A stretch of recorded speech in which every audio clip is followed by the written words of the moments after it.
Jananayakan FDFS കാണാൻ നടൻ ദിലീപ് ചെന്നൈ വെട്രി തിയേറ്ററിൽ വന്നപ്പോൾ നടി തൃഷ ചെന്നൈ രോഹിണി തിയേറ്ററിൽ ഇരുന്നാണ് തന്റെ ഉറ്റ സുഹൃത്തിന്റെ അവസാന സിനിമ കണ്ടത്. തൊഴിൽ വകുപ്പ് മന്ത്രി മുഹമ്മദ് പർവേസ് ജനനായകൻ കണ്ട് കരയുന്ന കാഴ്ചയാണിത്. എക്സൈസ് മന്ത്രി വിഘ്നേഷ് ഇനി ഇതുപോലൊരു ദിവസം ഉണ്ടാകില്ല എന്നോർത്ത് സങ്കടപ്പെടുന്നതാണിത്. അറിയാലോ, വിജയ് സർക്കാരിലെ മിക്ക മന്ത്രിമാരും മുൻപ് വിജയ് ഫാൻസ് അസോസിയേഷനിലെ അംഗങ്ങളായിരുന്നു.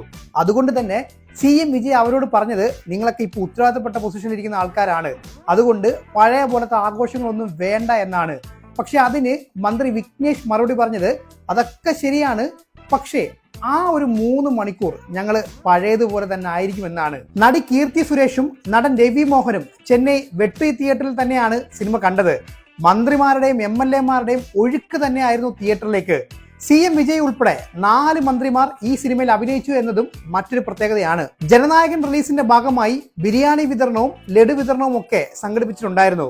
തിയേറ്ററിന് പുറത്തും അകത്തും നടന്ന ആഘോഷങ്ങളെ പറ്റി പ്രത്യേകിച്ച് പറയേണ്ട കാര്യമില്ലല്ലോ. ഒരു സൈഡിൽ കൊച്ചുകുട്ടികൾ CM വിജയുടെ പാട്ടിന് ഡാൻസ് കളിക്കുമ്പോൾ മറുവശത്ത് വയസ്സായ ആളുകളാണ്.